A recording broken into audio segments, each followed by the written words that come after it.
Hai guys, welcome back again, it's me Angelica. So, di video hari ini aku pengen sharing mengenai 10 hal yang aku pelajari selama aku tinggal di luar negeri. Disclaimer aja, aku udah tinggal di luar negeri di China tepatnya dari 2019 bulan September bulan Oktober. And then udah kurang lebih 5 tahun dan aku sempat kurang lebih 11 bulan ada di Jakarta. And then sekarang aku lagi ada di Suzhou. So without any further ado, langsung aja kita mulai ke 10 hal yang aku pelajari selama aku tinggal di luar negeri. Yang pertama adalah adaptasi itu lebih penting dari persiapan. Aku pikir sebenarnya semua udah aku prepare dengan baik dari jauh-jauh hari. Aku bahkan bikin to-do list dan juga aku bikin list barang-barang yang mau aku beli sebelum aku berangkat ke China. I thought that preparation itu udah aku bikin mantep banget gitu guys. Kayak maksudnya bukan yang nggak ada bakalan tinggal atau gimana, tapi aku udah make sure aku melakukan persiapan yang baik. Jadi pas aku di China aku lebih gampang, tapi ternyata salah guys. Adaptasi itu lebih penting. Adaptasi pada lingkungan baru, adaptasi ke teman-teman yang belum pernah kamu kenal, adaptasi dengan teman-teman yang punya attitude atau sifat yang beda, bahkan kebiasaan yang juga beda dengan kamu. Misalnya kamu tipe yang tidurnya awal, tapi mereka itu orangnya yang tidurnya begadang gitu. So, menurut aku adaptasi itu lebih penting daripada persiapan. Persiapan itu cukup penting di persiapan mental ya. Di adaptasi itu sebenarnya kalian belajar untuk memecahkan masalah sendiri. Misalnya kayak aku punya roommate yang punya kebiasaan yang berbeda misalnya, dan aku merasa kayak mental aku diuji di sana. Kayak misalnya nggak mungkin kan aku suruh dia nggak tinggal bareng aku gitu kan, nggak mungkin. So di sana aku tahu bahwa itu ada masalah dan aku harus memecahkannya sendiri. Yang kedua adalah mandiri itu 100% real. Ketika kamu di China, kamu jauh dari orang tua biasanya.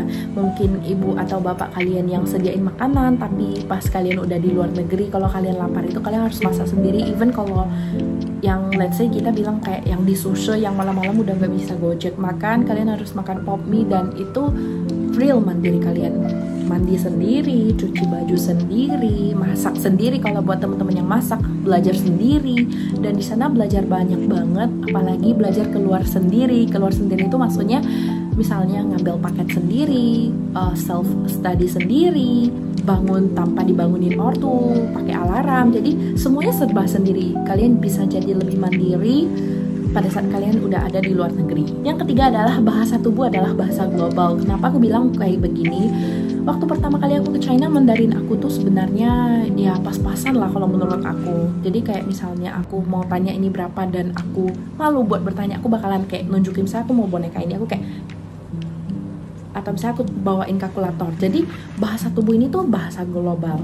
Kalau misalnya dia ngomong apa kamu nggak ngerti ya pelototin aja gitu, kayak ya gitulah pokoknya guys. Jadi bahasa tubuh ini adalah bahasa global. Kalian tuh bisa mengekspresikan sesuatu tanpa harus ngomong gitu. So misalnya mau makan kayak, or like misalnya kalian mau sapu atau mau cuci baju, cuci piring, itu kan kayak bahasa tubuh ya. Jadi bahasa tubuh tuh benar-benar berfungsi banget. Berikutnya adalah toleransi. Toleransi yang dimana kalau misalnya kalian dapat roommate yang punya beda agama, yang mungkin mereka sholat, atau mereka yang baca parita, baca Alkitab, itu kan kalian harus saling menghargai ya, karena setiap orang punya agama yang berbeda, budaya yang berbeda. Mereka masak untuk kamu dan kamu tuh nggak suka gitu, tapi kamu harus toleransi kayak, oh ya ini kita menghargai orang gitu karena orang udah masak buat kita.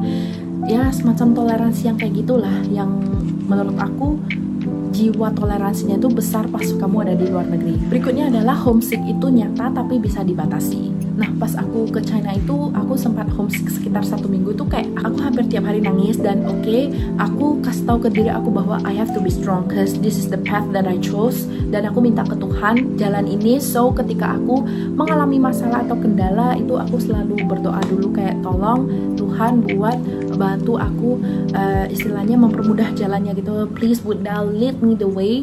Kalau misalnya ini memang buat aku, just even jalannya itu berbatu nggak apa-apa, tapi kalau this is not mine, please just let it go. Aku selalu berdoa yang kayak gitu, and I think itu beneran ampuh banget sih guys. Jadi setiap aku menemukan masalah, aku selalu merasa kayak ya bisa dibantu pakai doa, karena doa memberi kekuatan yang lebih.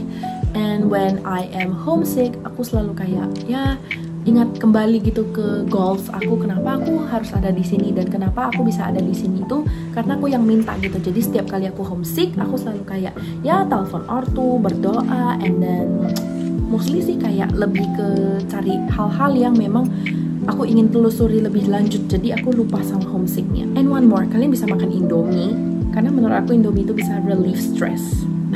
Ini nggak disponsor oleh Indomie ya guys, by the way. Berikutnya adalah punya komunitas. Nah, waktu aku di China itu, aku ikut Permit Beijing, perhimpunan mahasiswa Indonesia di Beijing, and then aku dapat banyak banget connections yang baik-baik banget, yang kayak kita punya sevisi misi bareng buat istilahnya itu ngebantu orang Indonesia yang ada di China, apalagi khususnya pelajar, buat mereka itu mengurangi homesicknya dan juga ikut banyak aktivitas, ketemu banyak orang, bangun relasi. Dan pas saat itu kan masih COVID ya guys, jadi pas COVID itu kita kebanyakan online, tapi sekarang kayaknya udah offline guys. Dan kalau bisa kalian lihat di IG-nya Permit Beijing tuh banyak sekali aktivitas, jadi let's just check it out. Berikutnya adalah belajar sopan santun. Nah, setiap negara punya sopan santun yang berbeda. Mungkin ada yang kayak shake hand-nya pakai kiri, ada yang pakai kanan, atau misalnya sebelum makan kita harus kayak istilahnya nunggu semua orang duduk dulu kayak gitu. Belajar sopan santun di setiap negara. Setiap negara punya aturan yang tidak tertulis yang menunjukkan sikap atau kelakuan mereka. Kayak misalnya yang aku bilang tadi, ada yang mungkin makannya cuma pakai sumpit, jadi kita harus menghormati lah gitu. Gak mungkin kita paksa mereka pakai sendok dan garpu kan, jadi kita harus saling menghargai budaya-budaya mereka. Berikutnya adalah kebiasaan kecil memberikan efek yang besar. Nah, mungkin banyak teman-teman yang kayak tanya, sebenarnya apa sih maksudnya? Jadi kita itu kayak memupuk kebiasaan baik yang kecil yang mungkin kita dalam jangka pendek itu nggak akan merasa apa hasilnya, padahal kita sebenarnya lagi ngebangun fondasi yang lebih kuat, lebih kokoh, dan juga lebih besar. Ini tuh aku rasain banget sih pas aku belajar Mandarin. Jadi waktu pas SMA itu aku selalu like every single day, setiap setiap istirahat gitu aku selalu swati, aku selalu bikin soal-soal HSK, dimana pas aku tamat SMA aku udah HSK 5 gitu guys. Jadi kayak menurut aku kebiasaan-kebiasaan kecil seperti ini yang kita mupuk itu akan menghasilkan efek yang besar, tapi mungkin dia lebih ke jangka panjang. Kesembilan adalah rajin senyum. Menurutku senyum ini memberikan efek yang benar-benar, nggak tahu kenapa sih, aku merasa kalau senyum itu bukan senyum yang kayak haha gitu, nggak ya guys, tapi lebih kayak itu akan membuka peluang kita guys. Karena pas aku ikut banyak acara organisasi dan juga ikut acara pameran gitu, aku selalu senyum dan selalu disapa dengan baik oleh pihak yang istilahnya orang yang menyapa gitu, dan it just make me so happy gitu. Pas kita senyum, laki kita juga akan datang, kita juga istilahnya kita punya very yang kuang de lian.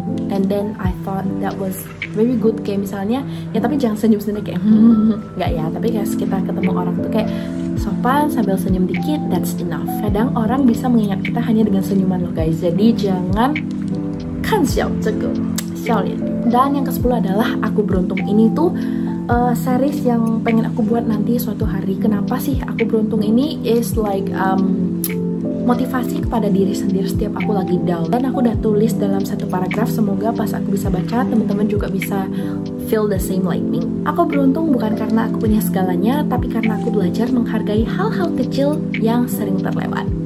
Aku beruntung dilahirkan di keluarga yang mungkin tidak sempurna, tapi selalu mendukung aku terhadap semua keputusanku. Aku beruntung pernah gagal, karena dari sana aku belajar lebih banyak daripada saat aku menang.